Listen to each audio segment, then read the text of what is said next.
Dans ce deuxième chapitre, on va voir ensemble les bases du langage de développement C#, qui te sera utile pour tout type de projet au sein de l'écosystème .NET. On va commencer par parler des classes et de leur utilisation, puis on abordera la notion d'héritage, on parlera des génériques, puis des collections d'objets, on évoquera la possibilité d'étendre les fonctionnalités d'une classe avec les méthodes d'extension, on verra les func, action et les expressions lambda, et enfin on verra comment traiter les exceptions sur notre application.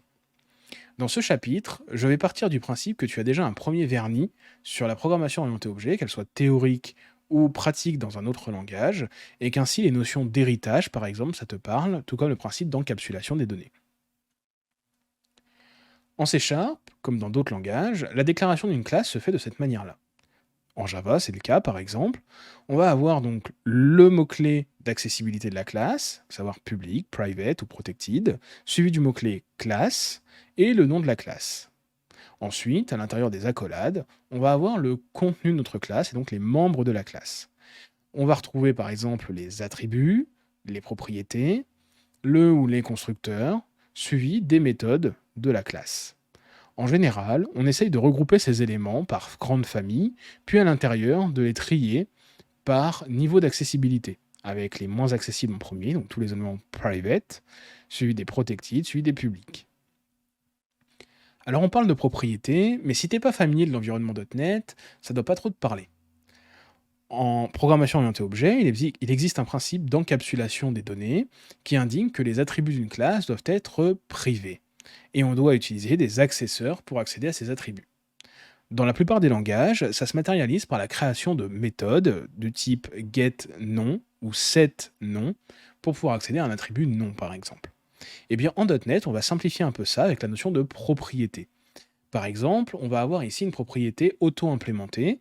On va pouvoir lui dire son niveau d'accessibilité, donc public, le type, string, son nom, nom, et entre accolades, on va mettre les éléments qu'on souhaite ajouter, donc get et ou set. Pour comprendre un peu plus ce qui se passe, on peut le déclarer d'une autre manière. Les propriétés avec un attribut. Donc en fait, on va avoir un attribut privé, donc ici prénom, et ensuite on va avoir une propriété qui va permettre d'alimenter cet attribut. Ça évite d'avoir des méthodes getPrénom, setPrénom, et de définir de manière un peu plus propre et un peu plus concise. Ici, par exemple, j'ai mon get qui va faire un return de l'attribut prénom, et mon set qui va attribuer une valeur à l'attribut prénom. Je pourrais très bien ici, dans mon set, par exemple, faire une vérification de saisie, pour m'assurer que le prénom est au bon format, qu'il n'a pas de caractères spéciaux, qu'il est bien renseigné, etc., etc., et lever une exception si jamais ce n'était pas le cas. Dans tout langage de programmation, dès qu'on parle de classe, eh bien on a la notion qui va tout de suite avec, la notion de constructeur. Puisque justement, on peut définir le comportement de notre classe lorsqu'on va l'instancier. Dans tous les langages, on a un constructeur par défaut qui ne prend pas de paramètres, comme ici, public, le nom de la classe, parenthèse, et ici qui ne fait rien. Si je souhaite moi-même définir un constructeur qui prend des paramètres, mais que je veux quand même conserver le constructeur par défaut, eh bien à ce moment-là, je suis obligé de le renseigner de cette manière. Ce qui me permettra ensuite de déclarer mon propre constructeur avec des paramètres. Ici, je crée donc un constructeur personne qui accepte un paramètre nom et un paramètre prénom, qui va simplement attribuer des valeurs aux propriétés qui ont été déclarées plus haut. Je peux faire de manière plus simple, ici, puisque en C#, on m'offre la possibilité de ne pas déclarer de constructeur, du coup, et de faire directement new person, et entre accolades, passer directement les valeurs des propriétés publiques de la classe. Donc ici, je peux faire un new person, accolade, nom égal, virgule, prénom égal, fin d'accolade. Une notion qui revient également quand on parle de programmation orientée objet, c'est l'héritage. La possibilité pour une classe d'hériter des membres d'une autre classe. En C#, on a la possibilité, comme dans d'autres langages, de forcer une classe à être héritée. C'est-à-dire qu'on ne pourra pas l'utiliser, on ne pourra pas l'instancier à l'aide du mot-clé new. Elle devra obligatoirement être héritée. Par exemple, sur cette classe, je définis une classe jouet, et cette classe jouet, je vais lui mettre le mot-clé abstract, ce qui veut dire que je ne pourrai pas l'instancier toute seule. Elle devra forcément être héritée. À l'intérieur de cette classe, je vais définir une méthode jouet, et cette méthode jouet, je vais la définir également comme abstract, ce qui veut dire que là encore, quand une classe va hériter de cette classe jouet, elle va devoir obligatoirement redéfinir cette méthode jouer. Par exemple, ici, j'ai une peluche, qui est un type jouet, et donc, elle va hériter de la classe jouet. Obligatoirement, elle va devoir redéfinir la méthode jouer en utilisant le mot-clé override. On peut également faire de l'héritage avec les interfaces. Pour ça, on peut déclarer public interface i-jeu-société. Une interface commence nécessairement par i, c'est une convention de nommage, et c'est une sorte de contrat que doit respecter une classe qui en hériterait. Ici, je crée donc une interface qui expose une méthode qui renvoie un entier et qui s'appelle nombre de joueurs. En dessous, j'ai donc ma classe jeu de dames qui hérite de cette interface et qui doit obligatoirement implémenter l'interface en créant une méthode nombre joueurs, qui ici retourne 2. On a en C# la notion de type générique. C'est-à-dire qu'on pourrait déclarer une classe, comme ici, public classe générique de T, où en fait on va pouvoir passer un type d'objet en tant que paramètre. Ça peut être utile par exemple pour regrouper des fonctions qui sont utilisées par plusieurs types d'objets, et donc de pouvoir les regrouper dans une seule classe, et de rendre cette classe finalement paramétrable en fonction du type. Pour ça, on va passer donc le type en paramètre de la classe. Quand on va faire un new, on va faire new générique, par exemple, jouet. On va aussi renforcer la sécurité du type, puisque une fois que le type sera défini, eh bien, on ne pourra pas affecter autre chose que ce type-là. Ça va améliorer les performances. On va pouvoir réutiliser du code, comme je vous le disais, pour regrouper des fonctionnalités qui seraient juste dépendants du type qu'on utilise. Et c'est pris en charge par l'IDE, ce qui veut dire qu'à tout moment, à partir du moment où je vais faire new générique de voiture, eh bien, quand je vais utiliser la méthode qui est déclarée dans ce type, eh bien, je sais que obligatoirement, je devrais affecter une voiture. Si j'avais utilisé un mot-clé object, par exemple, j'aurais pu affecter n'importe quel type d'object. Ici, vraiment, je définis le type comme étant un paramètre et qui sera exposé dans tout le reste de la classe. Je ne sais pas vous, mais moi je suis toujours un petit peu tendu lorsque je dois utiliser un tableau dans une application. Parce que je sais que je vais devoir réfléchir à la gestion de l'index, me rappeler qu'il démarre à 0, que l'index c'est différent de la taille du tableau, etc. etc. Pour ça, j'apprécie particulièrement l'utilisation des collections et plus particulièrement des listes. Une liste, ça va nous permettre de stocker un ensemble d'objets du même type, ça va en quelque sorte encapsuler un tableau, mais y ajouter des méthodes qui vont nous être utiles. Des points add, des points coun, contains, remove, indexof, etc., etc. Ici, par exemple, je vais déclarer une liste de chaînes de caractères que je vais appeler langage. Si je souhaite ajouter des éléments à cette liste, je ne vais pas avoir à me soucier de dire alors, il faut que je fasse langage entre crochets 0 égale machin, langage entre crochets 1 égale tel autre langage, etc. Je vais pouvoir simplement faire langage.add de C#, VB.NET, F# ou PHP. Si je souhaite supprimer un élément de ma liste, eh bien, de la même manière, je vais pouvoir faire directement un point remove de PHP. Et enfin, je peux éventuellement récupérer le nombre d'éléments de ma liste sans me soucier de quoi que ce soit en faisant langage.count. J'ai d'autres fonctions qui sont à ma disposition. Si je veux récupérer l'emplacement d'un élément dans la liste, je peux faire indexof et ça va me renvoyer à quel index il se trouve, etc., etc. Donc je préfère vraiment l'utilisation des listes. En C#, il y a ce qu'on appelle l'inférence de type. C'est-à-dire qu'on va laisser au compilateur le soin de détecter tout seul le type de la variable. On va pour ça utiliser le mot-clé var. Admettons ici que je déclare une liste d'entiers qui s'appelle nombre en usant un new list int pour cette liste de nombres. Je pourrais également utiliser la syntaxe suivante. Var nombre égale new list de int.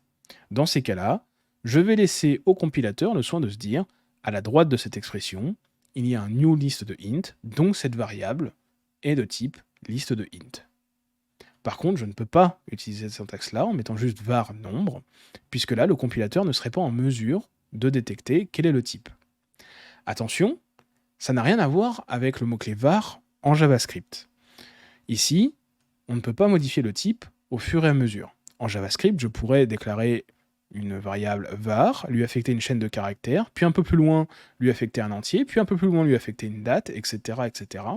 Ici, pas du tout. À partir du moment où ma variable est déclarée, avec un type à sa droite, ce type ne bougera pas jusqu'à la fin de vie de cette variable. C'est aussi différent du mot-clé object, puisque avec le mot-clé object, on dit que c'est simplement un objet. Ce qui veut dire que là, si j'avais fait object nombre égale new list de int, eh bien, quand j'aurais voulu utiliser cette variable nombre un peu plus loin, je n'aurais pas pu utiliser les méthodes qui sont afférentes à la classe list, puisque d'un point de vue de l'IDE, c'est un object.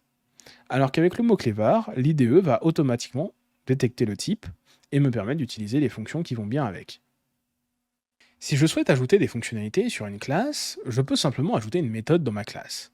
Mais comment faire si cette méthode, je ne peux pas l'ajouter, si j'ai pas accès à la classe par exemple? Eh bien, imaginons que je veux ajouter une méthode add sur la classe int. La classe int, c'est une classe système qui appartient à .NET, et donc je ne peux pas les modifier la classe int. Et bien pour ça, je vais pouvoir utiliser une méthode d'extension. Pour ça, je vais utiliser cette syntaxe-là. Je vais devoir commencer par créer une classe statique, peu importe le nom que je lui donne. Ici, moi, je vais l'appeler extension. Je vais devoir lui créer une méthode statique. Donc ici, je crée une méthode statique qui renvoie un entier qui s'appelle add. Et en premier paramètre, je vais lui passer le mot-clé 10, suivi du type sur lequel s'applique cette méthode. Et ça correspondra du coup à l'instance de la classe sur laquelle va s'appliquer cette méthode d'extension. Ici, si je fais 12.add de 8, eh bien 12 va être stocké dans le paramètre A, 8 dans le paramètre B, et donc en retour, je récupérerai 20. Ça peut être très pratique pour venir implémenter des choses, des comportements par exemple, sur des classes qui font partie du framework .NET, pour les adapter un petit peu à notre besoin. Par exemple, en .NET Core, on a la notion de session, et en fait, dans la session, on ne peut stocker que des chaînes de caractères. Et bien, si on souhaite stocker des objets, par exemple, on peut créer une méthode d'extension qui va nous permettre de serialiser en JSON le contenu d'un objet. Ici, je vais te donner une petite astuce que, personnellement, je n'ai jamais utilisée, mais qui peut potentiellement être utile en fonction du contexte. On a la possibilité de déclarer des fonctions ou des actions directement en ligne dans un bout de code. Si on souhaite par exemple créer une fonction qui calculerait le carré d'un nombre, on pourrait la déclarer de cette manière-là. Public statique, int au carré, qui reçoit un paramètre int, et donc ça retourne ce même nombre au carré. Mais lorsqu'on est dans un bloc de code, on peut vouloir déclarer ponctuellement une fonction. Et pour ça, on peut utiliser cette syntaxe-là. Func, int,int, au carré, égale new func de int, et entre parenthèses, le comportement de la fonction. Ces deux bouts de code renvoient exactement la même chose et s'appellent exactement de la même manière. Pour les appeler, je vais simplement faire au carré de 4 par exemple, et ça va me retourner 16. Ici, je dois avoir au moins un type de retour, puisque c'est une fonction, et je peux avoir 16 paramètres d'entrée maximum. De la même manière, on a les actions. C'est exactement la même chose, mais sans retour. On pourrait déclarer une action qui dit bonjour. C'est hello, qui prend un message en paramètre.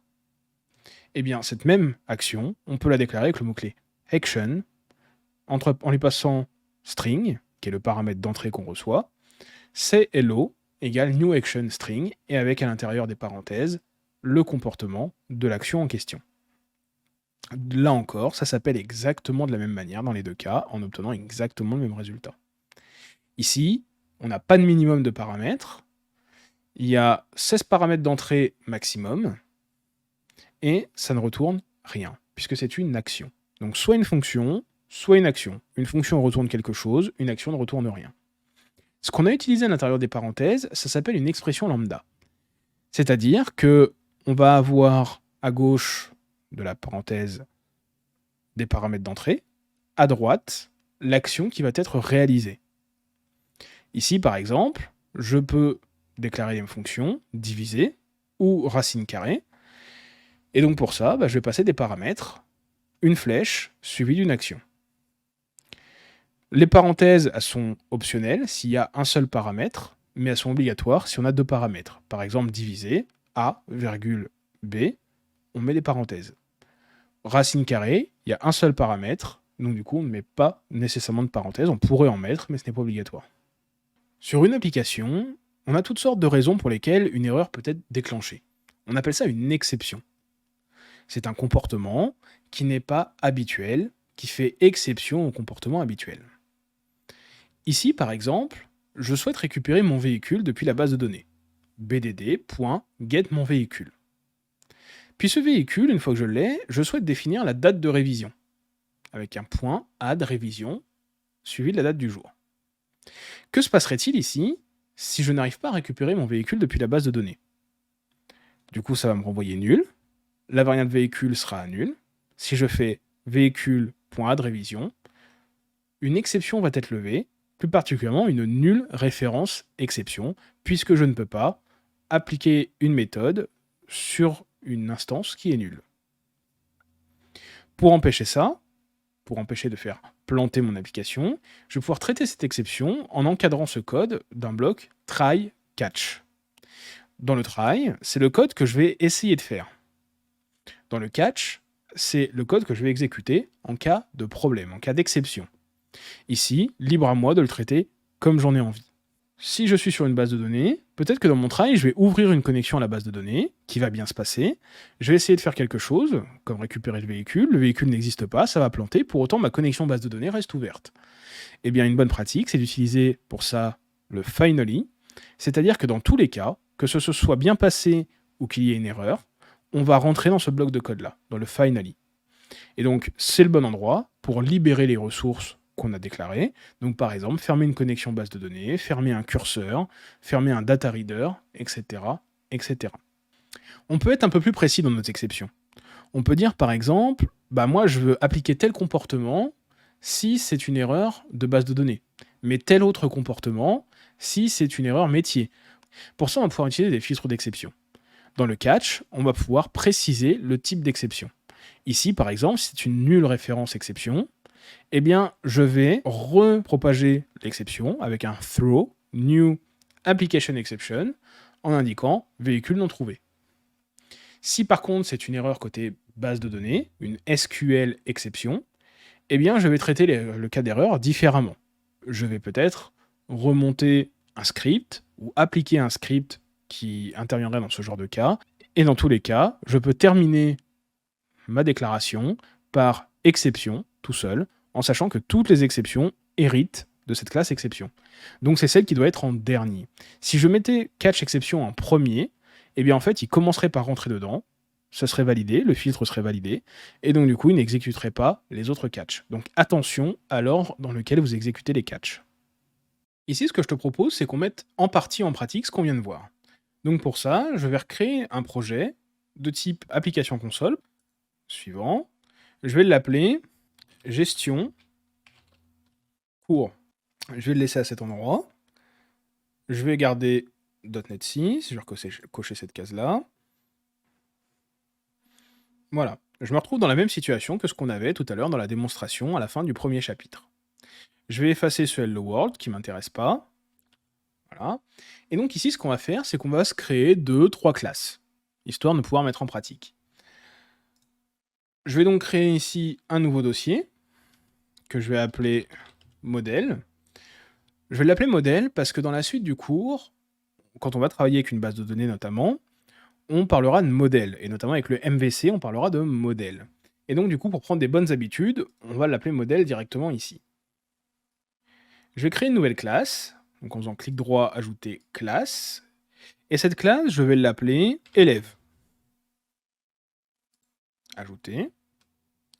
Il m'a donc créé une classe avec internal, classe, élève. Je vais lui rajouter une propriété. On voit qu'ici, Visual Studio me propose directement, basé sur mes habitudes de développement, donc vous, ce ne sera pas forcément le cas, voire peut-être pas du tout, il me propose d'ajouter un identifiant. J'accepte, c'est ce que je vais faire. Donc je crée une première propriété de type int qui s'appelle id. Ensuite, il me propose de créer une deuxième propriété de type string qui s'appelle name. Alors je vais l'accepter, par contre, je vais pas l'appeler name, moi je vais l'appeler nom. Donc ça, c'est pour un élève, un identifiant, un nom. Je vais créer une autre propriété ici, en utilisant le snippet, donc le raccourci prop, et je vais l'appeler prénom. Et pour l'instant, je vais enregistrer. Je vais ajouter une autre classe, et cette classe, je vais l'appeler promotion. Dans cette promotion, il me repropose à nouveau de créer une propriété ID, donc je vais accepter. Je vais créer une propriété de type string qui va s'appeler nom, donc on va donner un nom à cette promotion. Et à l'intérieur, je l'affecterai plus tard à un diplôme, mais en attendant, je vais lui créer une propriété list élève que je vais appeler élève. Il me propose d'initialiser cette liste par défaut, donc là je vais l'accepter, la proposition. Côté élève, je vais faire la même chose, je vais dire que je vais créer une propriété de type promotion pour dire que l'élève est rattaché à cette promotion. Voilà. Et je vais créer une troisième classe que je vais appeler diplôme. Pour cette classe diplôme, je ne vais pas utiliser un identifiant, je vais utiliser un code, donc sous forme de chaîne de caractères. Et je vais utiliser un nom pour le diplôme. Je vais rajouter une propriété qui va lister les promotions de ce diplôme. Voilà. Et côté promotion, je vais dire que cette promotion-là, elle est rattachée à un diplôme. Et voilà. Donc ici, j'ai créé 3 classes. Une classe élève, avec un identifiant, un nom, un prénom et une promotion de rattachement. Une promotion qui a donc un identifiant, un nom, un diplôme de rattachement et une liste d'élèves. Et une classe diplôme qui elle a un code, un nom et une liste de promotion. Maintenant, faisons un premier test. Ici, je vais créer un premier diplôme. Et on voit qu'ici, il ne me le propose pas. Il ne me propose pas ma classe diplôme. Tout simplement parce que ma classe programme, elle se trouve dans le namespace gestion cours. Les namespaces, ce sont des organisations logiques du code, des blocs logiques. Ici, je suis dans le namespace gestion cours, alors que ma classe diplôme, elle est dans le namespace gestion cours.modèle. Donc pour pouvoir accéder à cette classe et à ce namespace, je vais devoir faire ce qu'on appelle un using, c'est-à-dire importer ce namespace. Quand je passe ma souris sur diplôme, je vois qu'il me propose quelque chose ici, une petite ampoule. Et là, il me dit, pour accéder à cette classe diplôme, tu as plusieurs possibilités. Soit tu fais bien un using de gestion cours.modèle, parce que j'ai détecté que tu avais cette classe dans ton projet. Soit tu génères toi-même une variable qui s'appelle diplôme, donc soit une propriété, un champ, etc. Soit tu fais modèle.diplôme directement, donc sans faire d'using, juste en l'appelant explicitement, en disant modèle.diplôme, ou je crée un corps d'expression pour la méthode. Moi, donc, je vais faire simplement un using, puisque diplôme, c'est pas la seule classe que je vais utiliser. Ce diplôme, je vais l'appeler dCDA, et donc je vais créer ce nouveau diplôme, ici. Et là, en fait, j'ai pas de constructeur particulier, j'ai juste mon constructeur par défaut. Ce que je vais faire, c'est qu'ici, je vais plutôt utiliser cette syntaxe, et je vais dire le code du diplôme, c'est CDA. Le nom du diplôme, c'est concepteur, développeur d'application. Maintenant, moi, ce que je veux, c'est afficher ce diplôme-là dans la console. Donc, je vais réutiliser le snippet CW. Et je vais lui dire, je vais faire DCDA. Alors, d'après vous, qu'est-ce qu'il va afficher ici? Moi, ce que je voudrais, c'est qu'il affiche concepteur, développeur d'application. Mais pour ça, normalement, il faudrait que je fasse .nom. Mais c'est pas tout à fait ce que je veux. Donc, je vais voir qu'est-ce qu'il va afficher. Et donc, voilà ce qu'il m'affiche. Il m'affiche gestion cours.modèle.diplôme. C'est-à-dire qu'au lieu de m'afficher les valeurs de ma classe, finalement, il m'affiche le nom complet du type de ma classe. Je vais aller devoir redéfinir la fonction, la méthode toString. Pour ça, je vais aller dans ma classe et puis je vais dire public override, c'est-à-dire je veux redéfinir une méthode qui existe dans la classe parent. Et là, j'ai 3 possibilités qui s'offrent à moi. La méthode equals, la méthode getHashcode ou la méthode toString. Moi, celle qui m'intéresse, c'est toString, donc je fais tab. Et donc moi, ce que je veux, c'est que quand j'utilise toString sur un diplôme, eh bien en fait, ça commence par me mettre le nom du diplôme, et entre parenthèses, le code du diplôme. Voilà ce que je veux. Juste en faisant ça, si je relance mon application, je retrouve bien ce que je souhaitais. J'ai bien concepteur, développeur d'application, entre parenthèses, CDA. Je peux étendre ça du coup à toutes mes classes. Je peux implémenter ici encore une fois la méthode toString, sauf que cette fois, je veux que ça affiche le nom de la promotion et qu'entre parenthèses, ça ne me mette pas le diplôme, je n'ai pas envie de mettre le diplôme, mais j'ai envie d'avoir le nombre d'élèves. Et donc pour ça, je vais indiquer ici élève.count, et ici je vais dire élève entre parenthèses.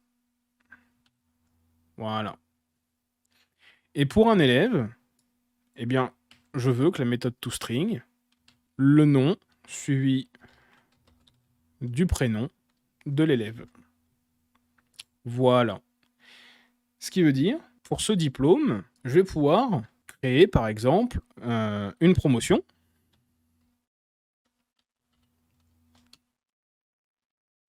CDA 00, je vais l'appeler PCDA pour promotion, CDA 009 égale new promotion. Ici, je vais lui dire que son identifiant, on va dire que c'est 1, que son nom, c'est CDA 009, que le diplôme auquel elle appartient, c'est DCDA. Et donc, je vais tout de suite ajouter cette promotion au diplôme.